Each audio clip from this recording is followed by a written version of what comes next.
विमल बहुत परेशान था। उसे समझ में नहीं आ रहा था कि वह इस परिस्थिति से कैसे निपटे। वह अपनी माँ को बहुत चाहता था, किंतु उसकी पत्नी और बच्चे उसकी माँ से बहुत दूर भागते थे, क्योंकि उसकी माँ की एक आँख नहीं थी, साथ ही उसकी कमर भी 90 अंश पर झुकी थी। वैसे वह अपना काम सब खुद कर लेती हैं, किंतु फिर भी वह उसकी पत्नी और बच्चों के लिए हमेशा खटकती हैं। दादी, आप ऊपर के कमरे में जाओ, मेरे दोस्त आ रहे हैं, विमल के बेटे अखिल ने बड़े बेरुखी से कहा। पर बेटा, मैं तो यहाँ बहुत दूर बैठी हूँ, विमल की माँ ने बहुत प्यार से कहा। नहीं, आप उनके सामने मत रहो, वे मुझे चिढ़ाते हैं, अखिल ने जोर से डांटते हुए कहा।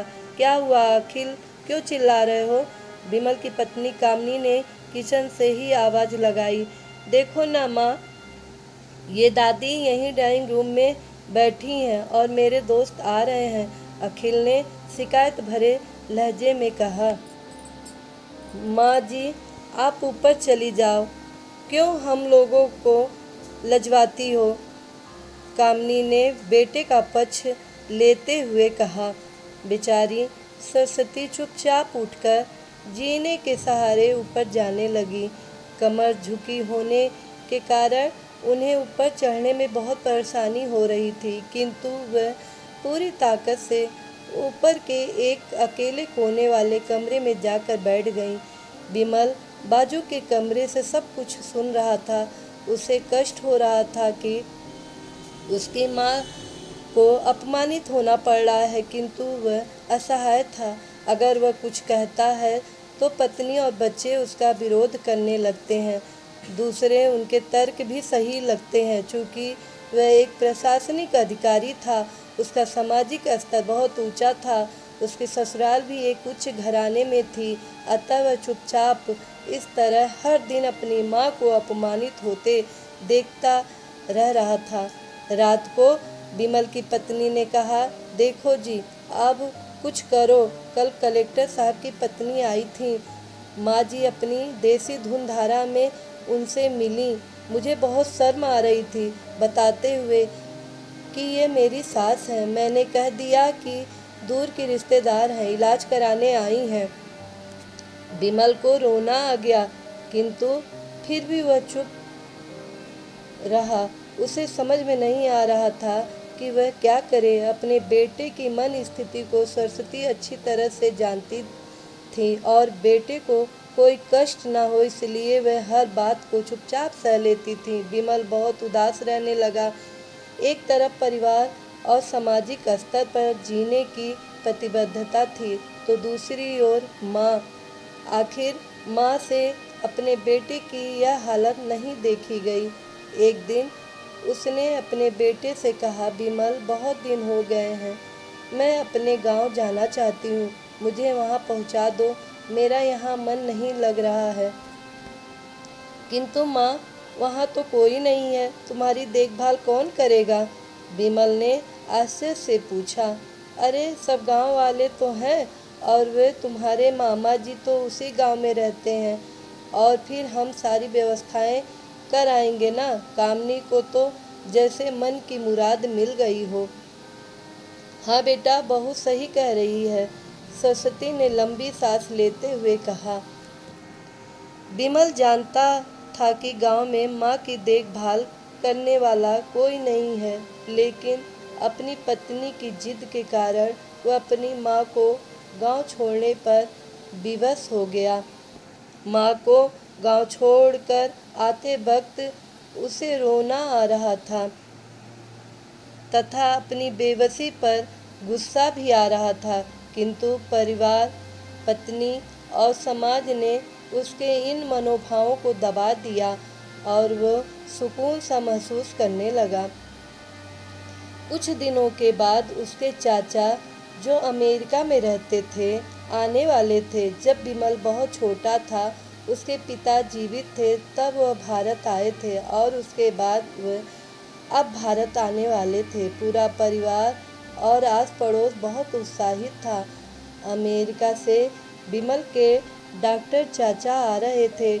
डॉक्टर रमेश ने जैसे ही घर में कदम रखा, सबने मिलकर बहुत उत्साह से उनका स्वागत किया।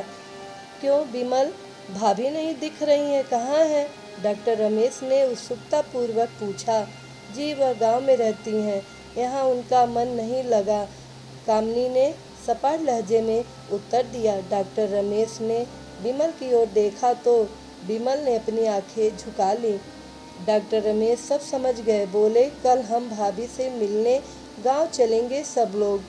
दूसरे दिन सभी लोग गांव के घर में पहुंचे। देखा सरस्वती को बहुत तेज बुखार है और वह पलंग पर असहाय पड़ी हैं। डॉक्टर रमेश दौड़कर सरस्वती के पास गए, उनके पैर छूकर रोने लगे। सरस्वती जी की यह हालत उनकी कल्पना से परे थी।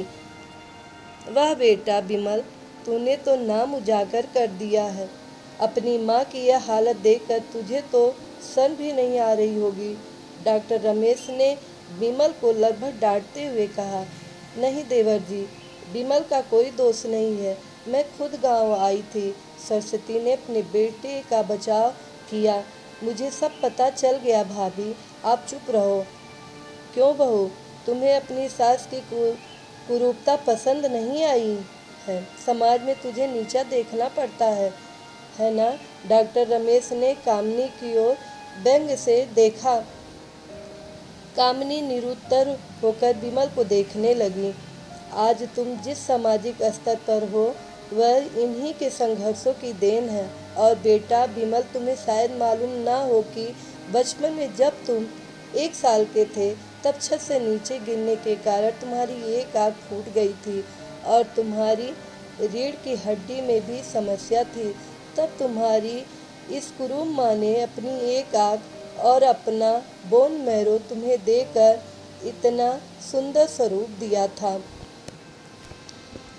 कामनी बेटा, इतने सालों तक संघर्ष करके बेटे को प्रशासनिक अधिकारी बनाने वाली इस संघर्षशील औरत की तुम लोगों ने यह दशा कर दी, तुम्हें ईश्वर कभी माफ़ नहीं करेगा। डॉक्टर रमेश की आंखों से अश्रु जलधारा बह रही थी। अब भाभी, आप मेरे साथ अमेरिका जाएंगी, यहाँ इन स्वार्थी लोगों के बीच नहीं रहेंगी।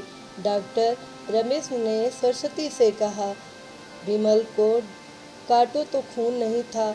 डॉक्टर रमेश जो उसके चाचा थे, उन्होंने जो राज बताया उसके बाद तो विमल को यही लग रहा था कि उससे ज़्यादा पापी इंसान इस दुनिया में कोई और नहीं है। वह दौड़ता हुआ माँ सरस्वती के कदमों से लिपट गया। माँ, मेरा अपराध अक्षम्य है, मैं जानबूझकर चुप्पी साधे रहा, आपका अपमान करवाता रहा। अब सिर्फ आप ही उस घर में मेरे साथ रहेंगी और कोई नहीं। विमल ने आग्नेय दृष्टि से अपनी पत्नी और बच्चे को देखा। कामनी को भी बहुत पश्चाताप हो रहा था, किंतु उसकी हिम्मत नहीं हो रही थी कि वह सरस्वती से आग मिलाए। सरस्वती ने कामनी की मन स्थिति को समझकर उसको पुचकारते हुए अपने पास बुलाया और विमल को डांटते हुए कहा, खबरदार, जो मेरी बहू को मुझसे अलग करने की कोशिश की तो तुझे ही घर से बाहर निकाल दूंगी। कामनी और बच्चे ने सरस्वती के पैर पड़ते हुए अपने व्यवहार पर माफ़ी और माँ के हृदय ने सबको माफ़ कर दिया।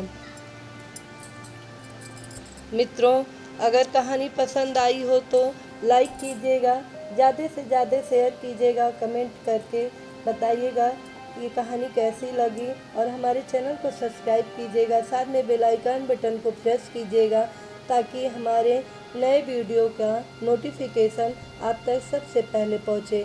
धन्यवाद।